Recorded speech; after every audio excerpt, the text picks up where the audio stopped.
Well, hello.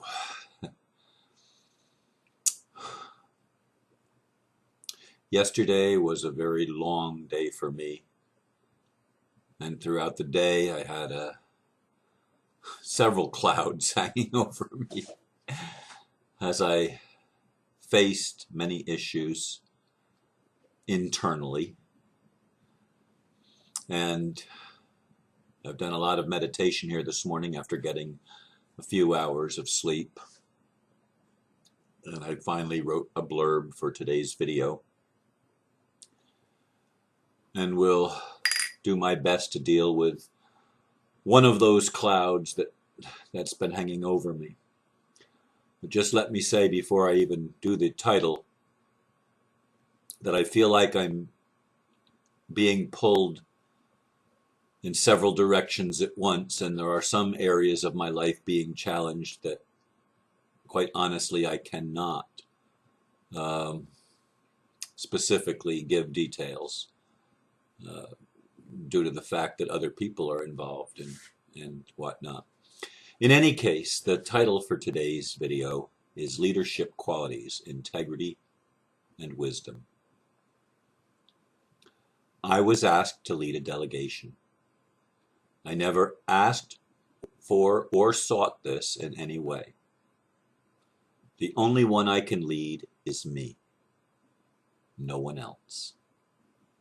Sometimes I feel inadequate even for that. Before I ever heard of the OPPT or SwissIndo, I was making daily videos in which I promised to tell my truth. For me, that is an integrity issue, and integrity is my most important value. Yet even acting in integrity, wisdom must be applied. I learned that as a young boy in the story of King Solomon. Like Solomon, I want the baby to live. What baby? Freedom for everyone. Those who truly love that precious child will not want it divided, killed by those with selfish intent or blind ambition.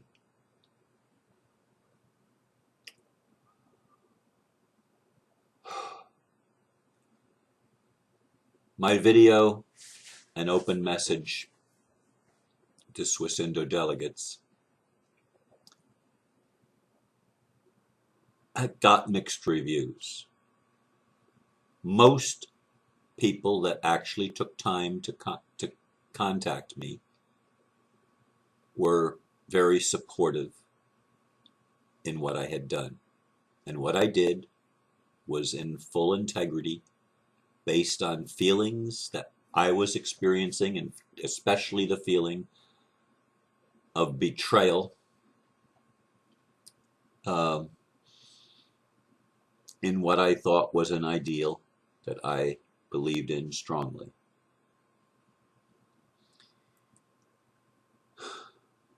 But there is a baby involved here.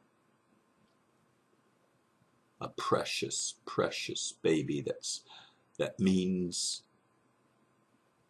more than the world to me. If we don't achieve our freedom now as a human family, we may not ever achieve it. And there are things that are happening in this whole dynamic that I don't know. And quite honestly, some things I don't even want to know. To me, Mr. Sino represents, and that's all anybody can do. I don't know Mr. Sino, but he represents many of the ideals that I believe in. He wants unity with all of his heart and soul. So do I.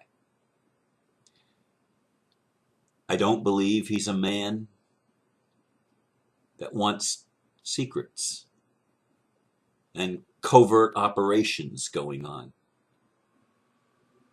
He wants truth to be told and for people to be able to make their own decisions. So do I. I don't think anyone, well, that's not true, is it? I was going to say, I don't think anyone would try to control Mr. Sino. That's simply not true. People want to control, there are people that want to control everybody. People with blind ambition and selfish intent. Those people have been running the world for a long time. People that don't have integrity. People that don't have wisdom. People that are willing to sacrifice the baby just so that somebody else can't have it, because they don't want everyone to have freedom. They want only the freedom to do their thing and to have their way.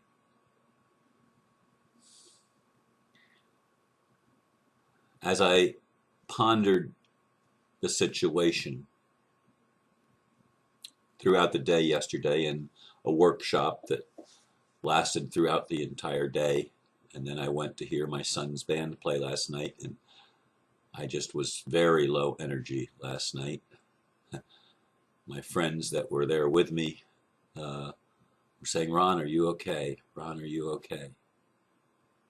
And yeah, I'm okay, but I wasn't feeling on top of the mountain. In fact, I didn't even finish my second drink. I couldn't. And I usually have 3 drinks there because I want to support the bar that supports my son's band. But I couldn't even finish drink number 2. I left it sitting on the table when I finished at the end of the night. And I was gone for nearly 16 hours yesterday. But I was notified early in the morning of some things that I'm not going to share. I will honor that request.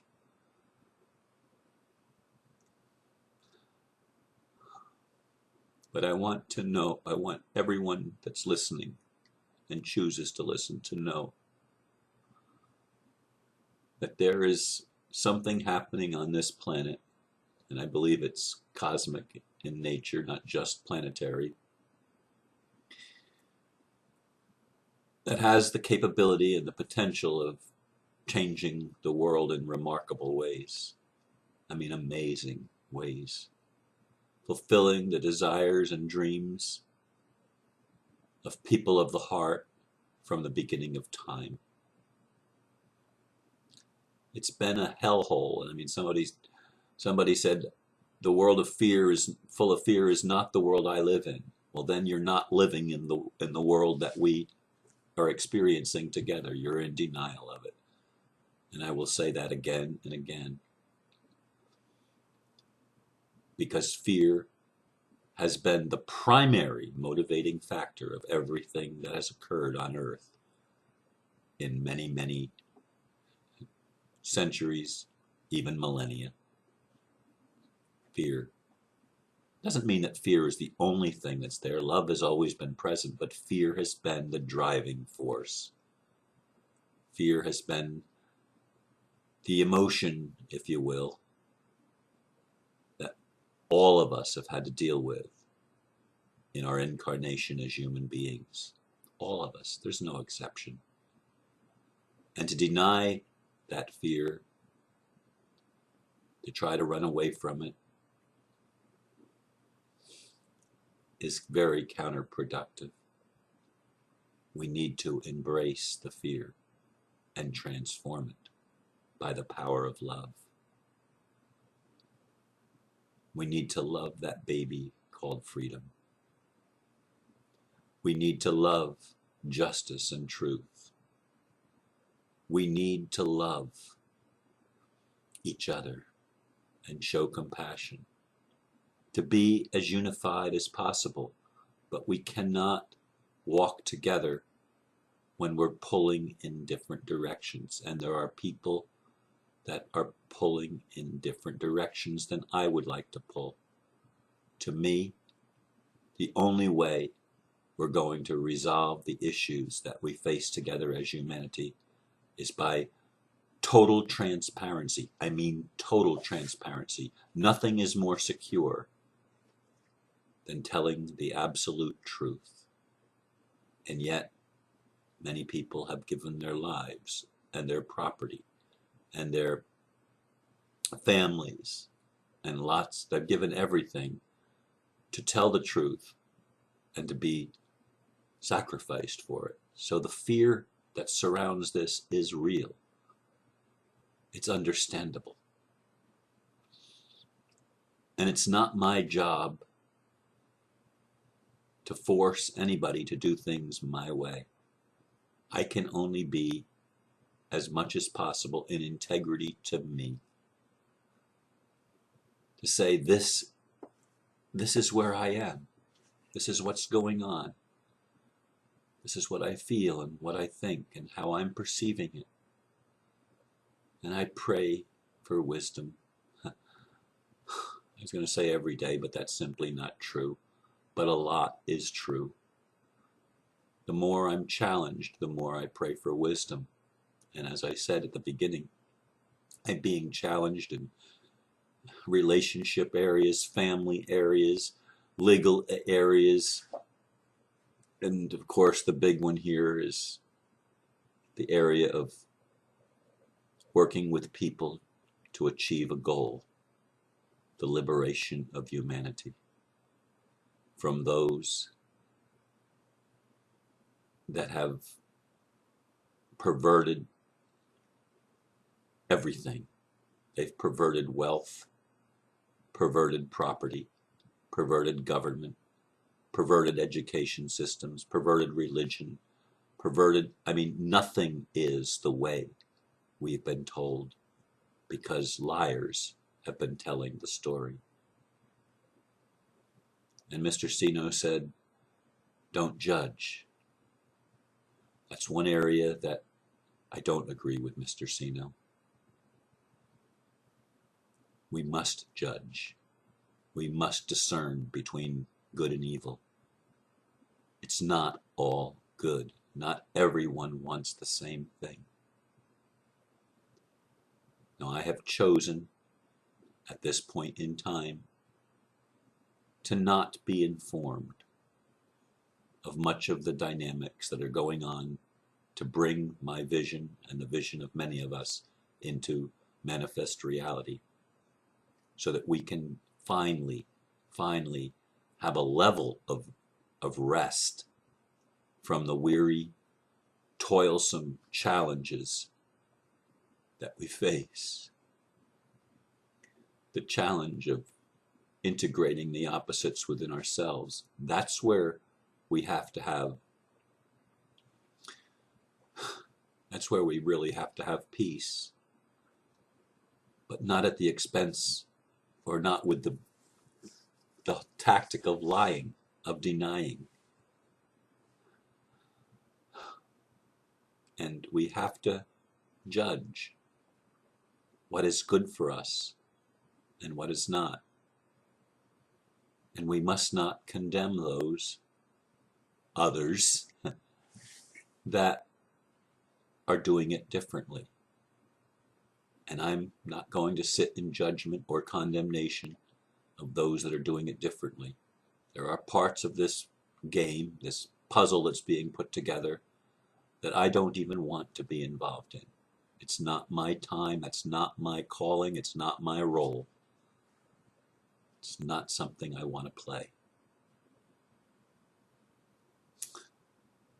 If I'm leading, I'm going to lead by example. And the example that I'm hoping to set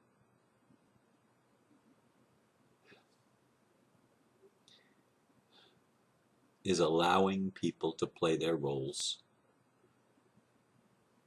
with as little interference as possible. I was going to say with as much non-interference, but why don't I just say it the way it is? I don't want to interfere with people's roles, especially people that are doing it slightly differently than I would do it. If they need secrecy to feel secure, and to me they're the same thing. Secrecy is an attempt to feel secure in an insecure world. It's an attempt to override your own feelings of inadequacy and insecurity. And I have them, I deal with them like everybody else. I'm really insecure when it comes to relationships, for example, or I should say to sexuality, because that's really what the issue is. I faced that some in the workshop yesterday and told the truth. And I'm telling the truth now. And I commit to always telling the truth. Some people would say that I hurt the delegation by that video. Well, that's what some people have said. That I've caused great damage. I didn't intend great damage. And those that feel damaged, I apologize. My intent was not to hurt. It's never to hurt. And for those that think that I'm being used by those that want to cut the baby in half, I think you're very mistaken, but you're entitled to your perspective at the present time. If integrity and telling the truth is an issue for you, and being transparent as possible is an issue, I would examine that within yourself and really ask yourself, who is it serving? In fact, that's a question that we all have to ask ourselves repeatedly in this time of transition. Who is this serving? If it's serving to divide the baby, it's not wisdom. I'm going to leave it at that for today. And once again, I thank you for listening. Namaste.